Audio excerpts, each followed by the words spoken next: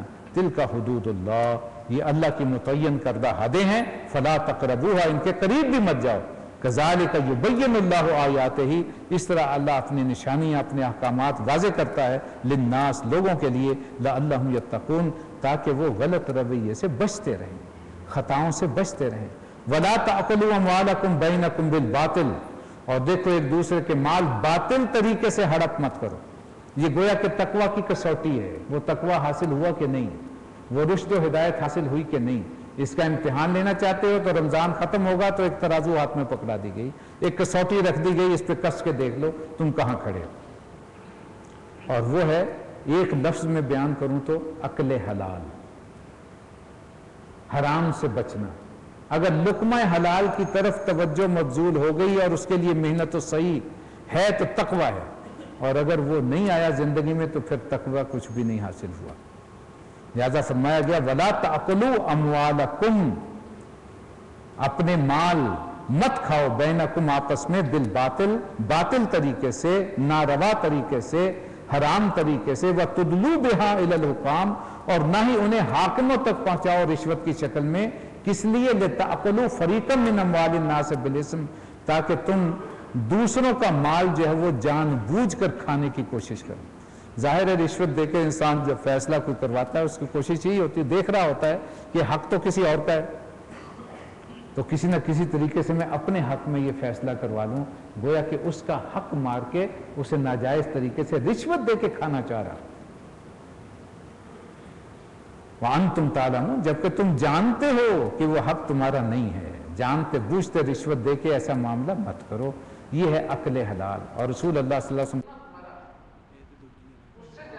بڑھانا ہے ان اللہ لا يحب المعتدین، اس لیے کہ اللہ زیادتی کرنے والوں کو پسند، حد سے تجاوز کرنے والوں کو پسند نہیں کرتا. وَاقْتُلُوهُمْ، انہیں تم قتل کرو یا ان سے لڑو، حیث ثقفتموہم، جہاں بھی تمہارا ان سے مقابلہ درپیش ہو. وَأَخْرِجُوهُمْ، اور انہیں نکالو وہاں سے، من حیث اخرجوکم، جہاں سے انہوں نے تمہیں نکالا. اب یہ مدینہ میں آیات آ رہی ہیں اور حکم یہ دیا جا رہا ہے. اب یہ دیکھیے ذہنی طور پر تیار کیا جا رہا ہے غزوہ بدر کے لیے کہ کفار سے مقابلہ کرنا ہوگا. کیوں کرنا ہوگا؟ انہوں نے ناجائز تمہارا حق تھا مکہ میں رہنے کا اور کعبۃ اللہ کو توحید کا مرکز بنانے کا. وہ توحید کا مرکز تھا، حضرت ابراہیم علیہ السلام نے تعمیر کیا. لہٰذا جب تمہیں انہوں نے وہاں سے نکال باہر کیا تو تمہیں بھی حق پہنچتا ہے، تم زیادہ حقدار ہو وہاں رہنے کے، اور تمہیں حق پہنچتا ہے کہ انہیں وہاں سے نکال باہر کرو. وَالْفِتْنَةُ أَشَدُّ مِنَ الْقَتْلِ، اور جان لو کہ فتنہ جو ہے وہ اگرچہ قتل بھی بری شے ہے لیکن فتنہ قتل سے بھی بڑھ کر ہے. یہاں فتنہ کیا ہے؟ اللہ کے دین کے رستے میں رکاوٹیں کھڑی کرنا، توحید کی بجائے شرک کے نظام کو نافذ کرنا. وَلَا تُقَاتِلُوهُمْ عِنْدَ الْمَسْجِدِ الْحَرَامِ، لیکن انہیں مسجد حرام کے قریب ان سے مت لڑنا. حَتَّى يُقَاتِلُوكُمْ، یہاں تک کہ وہ تم سے نہ لڑیں. اگر وہ تم سے وہاں بھی لڑنا شروع کر دیں تو پھر یہ نہیں ہے کہ تم تلوار اندر رکھ کے بیٹھ جاؤ کہ بھی مار لو ہمیں، یہ تو بڑی محترم جگہ، ہم تو تلوار نہیں نکالیں گے. نہیں، اگر دشمن وہاں تلوار نکال لیتا ہے تو تمہیں بھی حق پہنچتا ہے کہ اپنے دفاع میں ان سے لڑو. فَإِنْ قَاتَلُوكُمْ، اور اگر تم سے وہاں وہ لڑیں، فَاقْتُلُوهُمْ، تو انہیں قتل کرو. كَذَلِكَ جَزَاءُ الْكَافِرِينَ، اس لیے کہ کافروں کا یہی جو ہے وہ سزا ہے. فَإِنِ انْتَهَوْا، اور اگر وہ باز آ جائیں، فَإِنَّ اللَّهَ غَفُورٌ رَحِيمٌ، تو اللہ بخشنہار ہے، رحم کرنے والا ہے. یہاں محض جنگ سے باز آنا نہیں، گویا کہ وہ باز آ کر کے ایمان لے آئیں. وَقَاتِلُوهُمْ، اور تم ان سے لڑتے رہو، حَتَّى لَا تَكُونَ فِتْنَةٌ، یہاں تک کہ فتنہ ختم ہو جائے، شرک کا نظام ختم ہو جائے، وَيَكُونَ الدِّينُ لِلَّهِ، اور دین کل کا کل، یعنی پورا نظام زندگی اللہ تبارک و تعالیٰ کے قوانین کے مطابق استوار ہو جائے۔ فَإِنِ انْتَهَوْا، اور پھر وہ باز آ جائیں، فَلَا عُدْوَانَ إِلَّا عَلَى الظَّالِمِينَ، تو جان لو کہ ظالموں کے سوا اور کسی پر دست درازی کرنے کا تمہیں حق نہیں دیا گیا۔ الشہر الحرام بالشہر الحرام، ماہ حرام کا بدلہ ماہ حرام ہے، والحرمات قصاص، اور تمام حرمتوں کا جو لحاظ ہے وہ بھی برابری کے ساتھ ہوگا۔ اہل عرب کے زمانے سے یہ چلا آ رہا تھا کہ 4 مہینے جو تھے وہ محترم قرار دیے گئے تھے، 12 مہینے سال کے ہمیشہ سے چل رہے تھے۔ اس میں رجب کا مہینہ جو تھا وہ متعین تھا عمرہ کے لیے، اور اس کے بعد ذی القعدہ، ذی الحج اور محرم، یہ 3 مہینے وہ تھے جو مقرر تھے حج کے لیے۔ ان دنوں میں جنگ و قتال کرنا، قافلوں کو لوٹنا، دشمن پہ حملہ کرنا، یہ ساری چیزیں ختم ہو جاتی تھیں اور ایک مکمل سکون اور امن کی کیفیت حاصل ہو جاتی۔ لہٰذا ان کی حرمتیں، شہر محترم مہینہ جو ہے وہ محترم مہینہ ہے، یہ اس کا بدلہ اسی کا ہے۔ یہ لوگ یہ کرتے تھے کہ بعض اوقات تبدیل کر کے اسے، وہ نسی کا ایک قاعدہ تھا جس کا ذکر سورہ توبہ میں آئے گا آگے چل کے، تو بدل کے کر دیتے تھے کہ محرم کا مہینہ جو ہے اس سال وہ جو شوال کا مہینہ محرم کا ہوگا اور محرم کا مہینہ شوال کا ہوگا، اور آگے پیچھے کر دیتے تھے اور دشمن پہ جا کر کے حملہ کر دیتے۔ تو فرمایا گیا کہ یہ طریقہ جو ہے وہ درست نہیں ہے، یہاں اشارہ کیا گیا اور اس کی تفصیل جو ہے وہاں آ گئی۔ فَمَنِ اعْتَدَىٰ عَلَيْكُمْ فَاعْتَدُوا عَلَيْهِ بِمِثْلِ مَا اعْتَدَىٰ عَلَيْكُمْ، اگر تم پر دست درازی کوئی کرے ان مہینوں میں، ان حالات میں، تو تم بھی اسی طرح اتنی ہی دست درازی اس پر کرو، لیکن واتقوا اللہ، اللہ سے ڈرتے رہو، وَاعْلَمُوا أَنَّ اللَّهَ مَعَ الْمُتَّقِينَ، اور جان لو کہ اللہ اہل تقوی کے ساتھ ہے، وہ جو پرہیز کرتے ہیں، اللہ کے احکامات کو توڑنے سے بچتے ہیں۔ اب آ گیا انفاق فی سبیل اللہ۔ 4 عنوانات میں نے آپ کو بتائے تھے۔ روزہ آ گیا عبادات کے تعلق، اور اس کے ساتھ ساتھ جو ہے وہ معاشرت کے معاملات، وہ وراثت کا ایک حکم آ گیا، ابھی تفصیل آگے بھی آ جائے گی، اور پھر قتال فی سبیل اللہ، اب قتل کا ذکر بھی آ گیا، اب انفاق فی سبیل اللہ۔ وانفقوا فی سبیل اللہ، خرچ کرو اللہ کے راستے میں، ولا تلقوا بایدیکم الی التہلکہ، اور اپنے آپ کو اپنے ہاتھوں سے ہلاکت میں مت ڈالو۔ اب دیکھیے اس معاشرے کو ذرا ذہن میں رکھیے، باقاعدہ کوئی آرمی نہیں تھی۔ اگر دشمن سے لڑنا ہے تو کیا کرنا ہوگا؟ والنٹیئرز چاہیے ہوں گے، تو ایسے لوگ بھی چاہیے جو اپنی جان ہتھیلی پہ رکھ کے جو میدان جنگ میں آ جائیں، وہ جان کا انفاق کریں گے، اور پھر ظاہر ہے کہ لڑنے کے لیے وسائل بھی چاہیے، سفر کرنا ہوگا، کھانے پینے کے لیے چاہیے ہوگا، میدان جنگ میں کوئی رسد بھی چاہیے ہوگی، ہتھیار بھی چاہیے ہوں گے، یہ سب کچھ پیسوں سے آتا ہے، لہذا مالی انفاق بھی کرنا ہوگا اللہ کے دین کے لیے۔ پھر ابنائے نو پہ بھی انسان کو خرچ کرنا پڑتا ہے، یہ ساری چیزیں اکٹھی کر لیجئے، یہ سارا انفاق فی سبیل اللہ۔ وانفقوا فی سبیل اللہ، اگر تم خرچ نہیں کرو گے، اپنے دفاع کے لیے نہیں کرو گے، اللہ کے دین کے لیے نہیں کرو گے، تو اس کا مطلب ہے خود اپنے آپ کو ہلاکت میں ڈالو گے۔ دشمن جری ہوگا، بے باک ہوگا، تم پر آ کر حملہ کرے گا اور وہ تمہیں تباہ و برباد کر دے گا۔ تمہیں گویا کہ تیاری رکھنا ہے، مال سے بھی جان سے بھی۔ واحسنوا، اور احسان کا طریقہ اختیار کرو، ان اللہ یحب المحسنین، اس لیے کہ اللہ محسنوں کو پسند کرتا ہے۔ وَأَتِمُّ الْحَجَّ وَالْعُمْرَةَ لِلَّهِ، اور تکمیل کرو جب بھی ارادہ کرو حج اور عمرے کی اللہ کے لیے۔ فَإِنْ أُحْصِرْتُمْ، اور اگر تم کہیں گھر جاؤ، اب آج کل وہ معاملہ تو نہیں ہے لیکن اکثر ایسے بھی ہوتا ہے، جیسے پچھلے سالوں میں ہوا کہ لوگ احرام باندھ کر نیت کر کے جہاز میں بیٹھ گئے اور پتہ چلا جی جہاز فلائٹ تو آج کینسل ہو گئی اور پھر وہ جا ہی نہیں سکی۔ اب یہ کیسا معاملہ ہو گیا کہ احرام نیت بھی کر لی، اب احرام بندھا ہوا ہے، نہ جا سکتے ہیں نہ واپس گھر کو لوٹ سکتے، اب کیا کریں؟